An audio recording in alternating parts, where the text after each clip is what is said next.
Good morning. I want to open with a question. What does it mean to build something that will outlast not just you, not just your grandchildren, but civilization as we know it? That's the question behind the 10,000-year clock, a monument-scale mechanical clock being assembled inside a mountain in West Texas, designed to run for 10 millennia with no electricity and almost no human maintenance. It ticks once a year. Its century hand advances once every 100 years, and a cuckoo will emerge once every 1,000 years. Today I want to take you inside this project, the audacious engineering, the philosophy behind it, and what it demands of us as a civilization that can barely plan 5 years ahead. Here's the path we'll walk together. First, we'll confront an uncomfortable truth. Our institutions, corporate, political, even cultural, are wired for the next quarter, not the next century. Then we'll meet the people who decided to fight that. We'll explore the jaw-dropping engineering inside that mountain, trace the construction timeline from a 1995 magazine essay to the first bell chime in 2022, and finally wrestle with the hard question: is this a masterpiece of foresight or a $42 million billionaire's toy?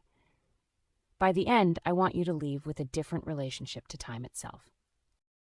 Let's start with the problem this clock is designed to solve. And it's not a problem of gears or materials. It's a problem of attention. We live in what Stuart Brand calls the tyranny of now. Stock markets dance to quarterly earnings. Political leaders govern in 2-year campaign cycles. CEOs, the average tenure is just over 5 years, are structurally incentivized to maximize the next 18 months, not the next 18 decades. And yet the hardest problems on our collective plate, climate change, biodiversity collapse, nuclear waste storage, pandemic preparedness, all demand thinking in centuries, not quarters. The 10,000-year clock is a provocation against this collective myopia. Let me make this concrete. Look at any publicly traded company. The quarterly earnings call is the metronome. Long-term R&D, the kind that created the transistor, the internet, the mRNA vaccine, is always vulnerable because its payoff lies beyond the next CEO's tenure. Now multiply that across every institution. Nuclear waste from the Manhattan Project still sits in temporary storage in 2026. We've been debating a permanent repository for 7 decades. The half-life of plutonium-239 is 24,000 years. Our planning horizon for the containers holding it may be 50. That gap between the timescale of our problems and the timescale of our attention is exactly what Danny Hillis set out to close. This is where it all began. In 1995, Danny Hillis, a legendary computer scientist, one of the founders of parallel computing, a Disney Imagineer, a man who built a Tinker Toy computer at MIT, published an essay in Wired magazine that read like a manifesto wrapped in a love letter to mechanical engineering. That line, "If I hurry, I should finish the clock in time to see the cuckoo come out for the first time," captures the audacious humility of this project. He's talking about building something he will never see complete. The first cuckoo won't emerge until the year 3000. Hillis knew he was launching a project whose full arc he would never witness. That is the posture of deep time.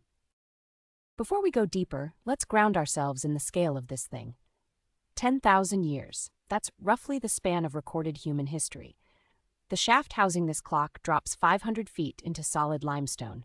Jeff Bezos has invested an estimated $42 million, making this one of the most expensive mechanical clocks ever built, and it ticks once per year. Not once per second. Once per year. The century hand, the one you'd watch for progress, moves every 100 years. This is not a timepiece in any conventional sense. It is a monument to time itself. Now let's look at how this thing actually works, because the engineering is as audacious as the philosophy. The clock is powered by thermal expansion. Day-night temperature differences in the mountain cause a sealed bellows to breathe, which winds the mechanism. No electricity, no batteries, ever.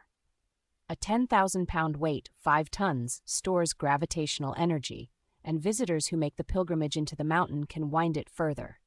The timekeeping brain is a mechanical binary computer, a series of stacked rotating Geneva wheels that compute like a digital circuit, but with no silicon to decay. And here's the detail I love most. The chime generator is programmed to produce a unique bell melody every single day for 10,000 years. It will never repeat itself. Imagine being the first person to hear a sequence that nobody has ever heard before, and nobody will ever hear again. So how do you actually build something like this? The answer is painfully, deliberately, and with a refusal to be rushed. The Long Now Foundation has been working on this clock for over 3 decades, and they still won't give a completion date. Alexander Rose, the executive director, has given hundreds of interviews and never once offered an estimate. Part of the whole point of the project, he says, is to not limit ourselves to a completion date. Let's trace the timeline of what's already been achieved and what's still to come. Let's walk this timeline. 1995, Danny Hillis publishes that essay, and the idea crackles through a certain corner of Silicon Valley, the corner that still believed technology could serve long-term civilization, not just short-term shareholder value. 1996, Stuart Brand, Brian Eno, and Hillis formalized the Long Now Foundation. Then comes 15 years of design, prototyping, and site selection, a period most startups would call failure, but Long Now calls thinking. 2011, they bore a 500-foot vertical shaft into a West Texas mountain using raise bore drilling, a technique normally reserved for mining ventilation shafts. 2018, the first enormous components, the drive weight, the main gearing, are lowered into the underground chambers, and in 2022, the bells ring for the first time.